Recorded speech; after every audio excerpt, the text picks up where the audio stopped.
Siapa yang tak mendengar nama Qarun? Seorang sosok kaya raya di zaman Nabi Musa, tapi namanya melegenda hingga sekarang. Kisahnya diabadikan dalam Al-Quran, bahkan menjadi peribahasa atau ungkapan di masyarakat guna menggambarkan seseorang yang mirip dengan tabiatnya atau menisbatkan harta yang ditemukan terpendam dalam tanah. Dasar Qarun atau wah, itu harta Qarun. Dua ungkapan itu mungkin yang paling sering terdengar di masyarakat. Sayangnya, ketenaran nama Qarun bukan karena kebaikan, namun karena kesombongan, kekikiran, dan nasib tragis yang dialaminya. Lantas apa yang menyebabkan dirinya sombong? Jika menelaah ayat-ayat yang mengisahkannya, penyebab kesombongannya adalah harta kekayaannya yang sangat melimpah. Ia lupa terhadap zat yang menganugerahinya. Alih-alih bersyukur, ia justru bersikap arogan, kikir kepada kaumnya, dan menentang perintah Tuhannya. Demikian yang digambarkan dalam ayat Al-Quran berikut ini. Sesungguhnya Qarun adalah termasuk kaum Musa, maka ia berlaku aniaya terhadap mereka, dan kami telah menganugerahkan kepadanya perbendaharaan harta yang kunci-kuncinya sungguh berat dipikul oleh sejumlah orang yang kuat-kuat. Surah Al-Qasas ayat 76.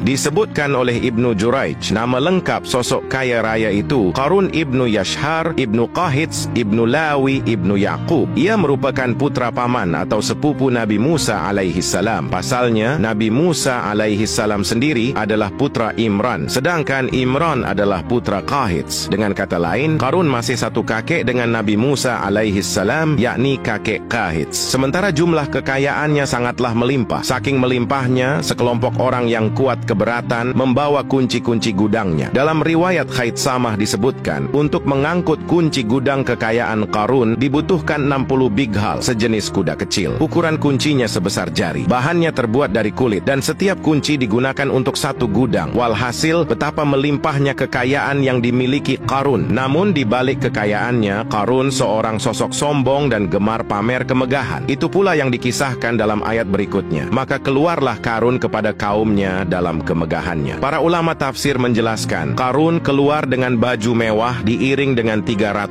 gadis berbaju merah dan 4.000 kendaraan kuda. Tak heran iring-iringan Qarun itu mengundang decak kagum mereka yang gandrung terhadap harta kekayaan, sebagaimana yang terekam ayat Al-Quran. Moga-moga kiranya kita mempunyai seperti apa yang telah diberikan kepada Qarun. Sesungguhnya ia benar-benar mempunyai keberuntungan yang besar. Surah Al-Qasas ayat 79. Namun tak sedikit kaumnya yang mengingatkan, janganlah kamu terlalu bangga. Sesungguhnya Allah tidak menyukai orang-orang yang terlalu membanggakan diri. Farihin. Sebagian ulama menafsirkan istilah farihin di sana juga berarti takabur, zalim, berbuat kerusakan, arogan, dan tak mau bersyukur terhadap nikmat. Tak hanya itu, Qarun juga seorang kaya raya yang sangat kikir dan menolak mengeluarkan zakat. Hal itu seperti yang diungkap oleh Ibnu Abbas. Disebutkan, ketika datang perintah zakat, Nabi Musa alaihi salam pergi menemui Qarun dan memerintahnya mengeluarkan zakat sebesar 1 dinar dari setiap 1000 dinar hartanya, 1 dirham dari setiap 1000 dirham, 1 kambing dari setiap 1000 kambing, dan seterusnya. Setelah Qarun menghitung seluruh hartanya, ternyata jumlah zakatnya sangat besar. Kekikiran dan kegandrungannya pun mulai menghalangi hatinya untuk mengeluarkan zakat. Alih-alih mengeluarkan zakat, ia malah mengumpulkan sekelompok Bani Israel dan mencoreng nama baik Nabi Musa alaihi salam. Ia berkata, selama ini kalian taat terhadap apa yang diperintahkan Musa. Tahukah kalian sekarang Musa ingin mengambil harta kalian? Mereka menjawab, engkau adalah pembesar dan pemimpin kami. Perintahlah kami apapun yang engkau mau. Akibat kesombongan dan kekikirannya, Qarun pun ditenggelamkan ke dalam bumi. Demikian seperti yang diungkap dalam Al-Quran. Maka kami benamkanlah Qarun beserta rumahnya ke dalam bumi. Maka tidak ada baginya suatu golongan pun yang menolongnya terhadap azab Allah. Dan tiadalah ia termasuk orang-orang yang dapat membela diri. Surah Al-Qasas ayat 81. Kala itu Allah subhanahu wa ta'ala menurunkan wahyu kepada Nabi Musa alaihi salam untuk memerintah bumi apapun yang diinginkannya. Begitu Nabi Musa alaihi salam datang dengan wajah sangat marah, barulah Qarun merajuk, wahai Musa, sayangilah aku. Sementara Nabi Musa alaihi salam tak bergeming. Nabi Musa lantas berkata pada bumi, wahai bumi, ambillah mereka. Seketika rumah Qarun mulai bergetar. Qarun dan antek-anteknya mulai dibenamkan hingga bagian lututnya. Rumahnya ikut turun sedalam lutut. Qarun kembali merajuk, sayangilah aku Musa. Rumahnya kembali berguncang. Kini Qarun dan kawan-kawannya kembali terbenam hingga bagian pusar. Demikian pula rumahnya. Qarun terus merajuk, wahai Musa, sayangilah sayangilah aku. Sementara Nabi Musa alaihi salam kembali meminta bumi, wahai bumi, ambillah mereka. Rumah Qarun berguncang lagi, sementara Qarun dan kawan-kawannya terus terbenam hingga bagian tenggorokannya. Demikian pula rumahnya. Qarun lagi-lagi menjerit, wahai Musa, sayangilah aku. Namun Nabi Musa alaihi salam tak bergeming. Beliau terus meminta bumi menelannya, hingga akhirnya Qarun dan kawan-kawannya hilang seluruhnya ditelan bumi. Tak lama terdengar suara, wahai Musa, apa yang membuatmu bersikap demikian? Padahal demi kemuliaanku, andai dia, Qarun, berdoa kepadaku, niscaya akan aku rahmati. Ibnu Abbas meriwayatkan, sampai hari kiamat, Qarun akan ditenggelamkan bumi hingga lapisan ketujuh. Sementara Ibnu Juraij menyebutkan, setiap hari ia ditenggelamkan setinggi tubuhnya. Namun, walau sampai hari kiamat, ia tidak akan sampai ke lapisan bumi paling bawah.